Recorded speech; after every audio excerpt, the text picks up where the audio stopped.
Hello, yes.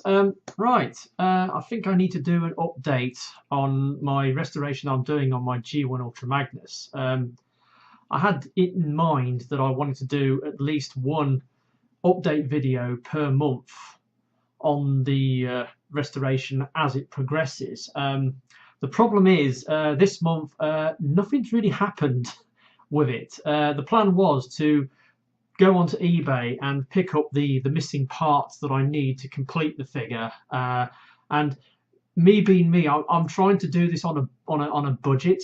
The problem being is that G1 Ultra Magnus has got an awful lot of parts that make it up, something like 12, 14 parts in total. And the figure that I had was missing pretty much all of them. So it was going to be an expensive business buying the replacement parts. But I set myself a budget of £3 per part to buy the parts in. Now, last month I picked up a couple of bits and made a start on that process. But this month, unfortunately, I've noticed that this £3 budget that I've got per part, I'm struggling to find parts at the budget that I've set for myself. I mean, the majority of the parts that I see, the individual parts being sold separately, they're usually at a price that's slightly above what I'm prepared to pay. Now, I did say that this was a long-term restoration project, and I'm quite prepared to just sit back and wait until the parts come up at the price that I'm prepared to pay. However, it could take weeks, months, years even for them to come up the price that I want. So I may have to up my price a little bit in order to get the bits in.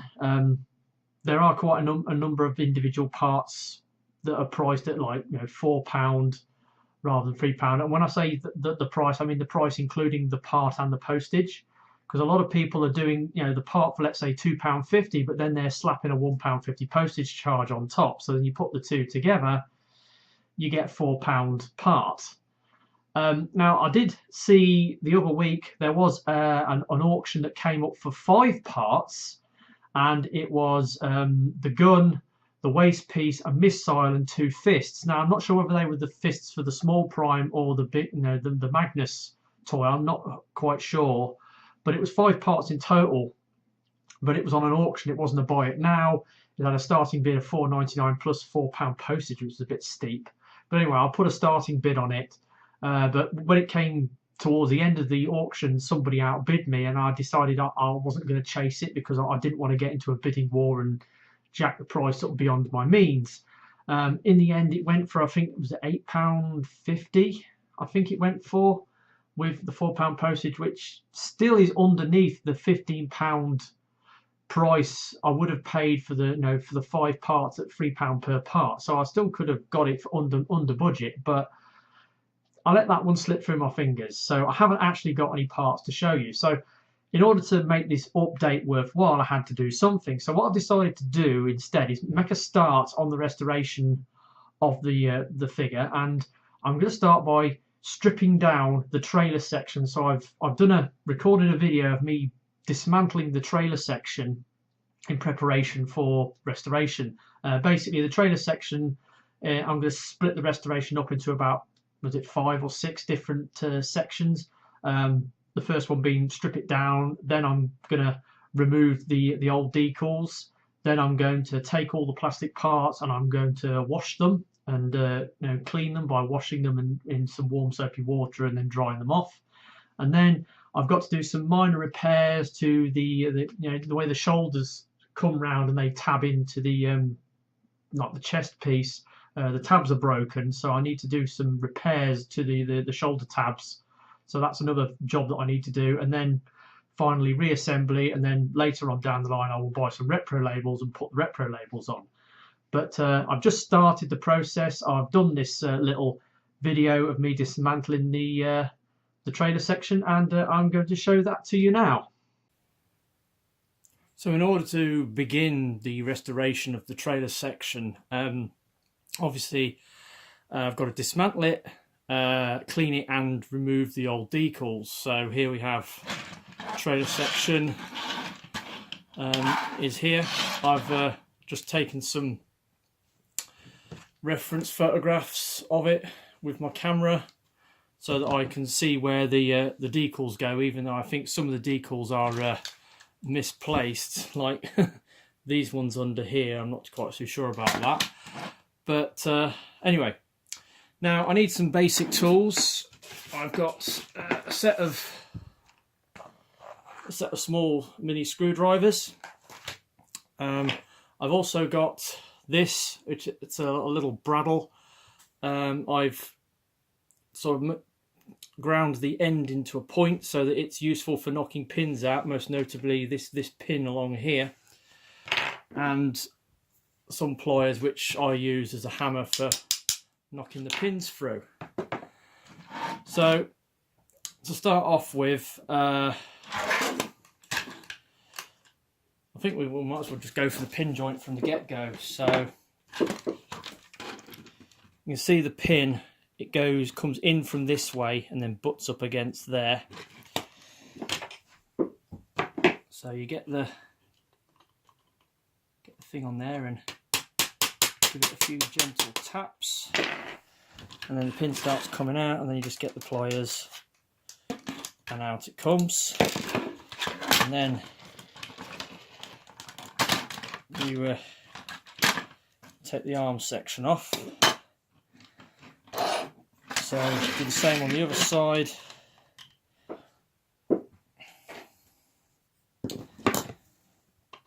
Get your tool in the slot. This is awkward working behind the camera, but there we go.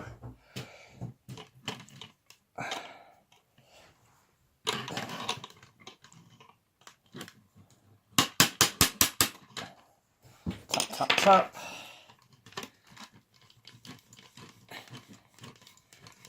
And give it a gently pull it, because you don't want to break, and this has got a bit of rust on it. So, and then that's the second arm removed. So now we're just left with the basic trailer section. So we get a screwdriver, go underneath and remove these 3 screws.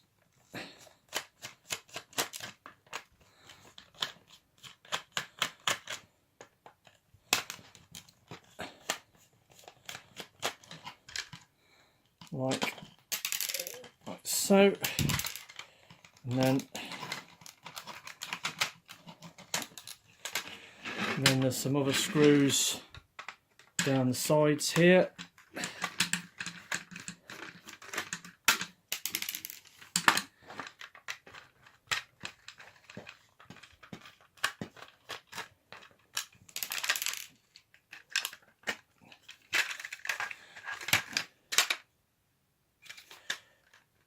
I think that might need a little bit of leverage to get it out.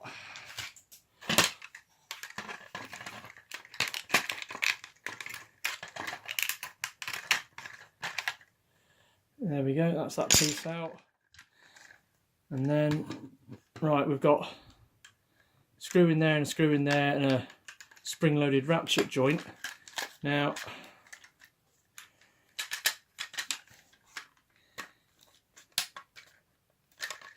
that one clips from there, and then we remove these screws. Obviously, this being a 30-plus-year-old toy, you need to be very careful, because obviously the plastic's old and possibly brittle. So if you're doing any dismantling, you just got to be careful not to put too much stress and strain. So there you go, that unclips. So that piece is now totally removed, and then there's a screw in there. I've got to admit, this screwdriver isn't the best fit for these Phillips heads. And then you pull that off, and then there's a little, pull that off, and then you've got the little spring and the ratchet pawl. And then you've got that piece, that's your ratchet there. And then that locates on here. And you can see there's a lot of white dust in here where it's been getting wear and tear from use, so obviously that'll all get cleaned up when this thing gets washed. So take that apart, and then you've got this bit now. This is sort of clipped into here, so you very gently push that and remove that, and then this bit is sort of clipped in there, so you push that little clip out and you push them clips through, and then you just wiggle it out, and then that comes off, and then obviously then you've got left, the wheels are pinned on, but they're plastic wheels, so it doesn't really matter. So that's now fully disassembled. This piece, I've got this bit of plastic in here which I'm going to hopefully use for when I repair the joints on there. So that's that. And we've got to do this piece again, which is at the opposite side from the other. Undo the screw inside the ratchet joints, pull it off, remove the ratchet mechanism. That piece is now fully stripped. Come back to here, gently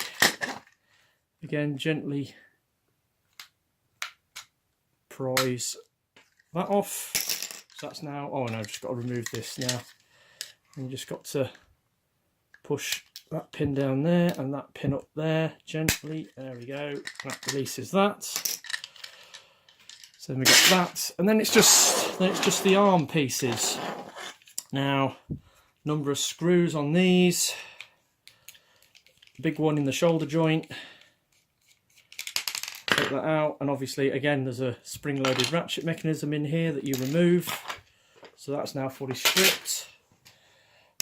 Notice that inside here you've got a flange screw rather than a regular screw, and then you've got a screw there and a screw there. Take that apart, and then there's a little spring-loaded thing in there. That's obviously for when you're sliding this up and down. So again, you've got to make note of all these pieces. So that's the inside of that. Now you can see this one here, I've got a little bit of damage on it where it's broken off. It still fits together perfectly, but if I see a spare arm piece, I might be tempted to buy it, but there we go. And then the elbow joint. Remove the screw.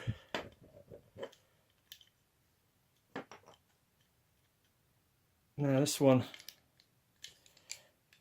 doesn't want to come apart. I wonder if it's been glued. Okay, we'll forget that for the moment. And you've got the 4 screws in here. And proving to be a little difficult. That screwdriver is too big to go in there, and there's a slightly smaller one. There we go.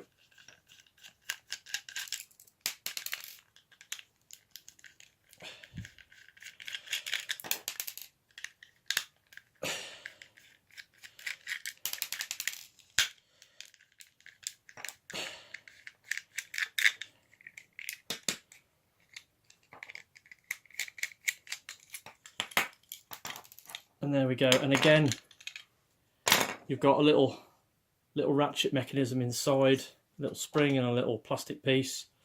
So put that to one side.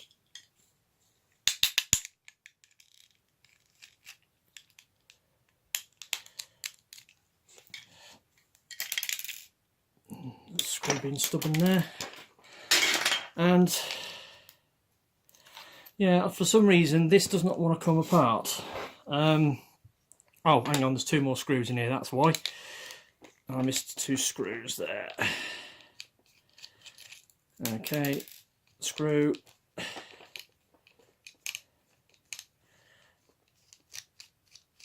Screw, and again, spring, ratchet, little ratchet piece in there.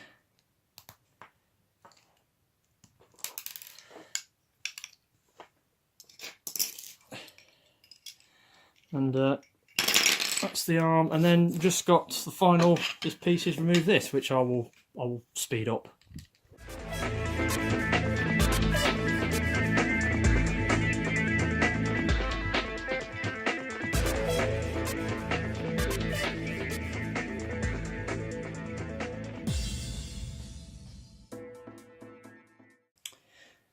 And there we go, the trailer section is now fully stripped. We've got all the blue and red pieces over here, and then we've got all the white pieces and screws and springs and stuff over here. So yeah, first stage of the trailer restoration is now complete. So obviously you've just seen that video of me stripping the trailer down, and obviously I've now broken it down into its various parts, and it's actually down here in this box. So see, it's all in there now. So the next job to be done is going to be taking the decals off and washing the parts, and that's going to be the focus of next month's video, unless I happen to come upon some budget replacement parts.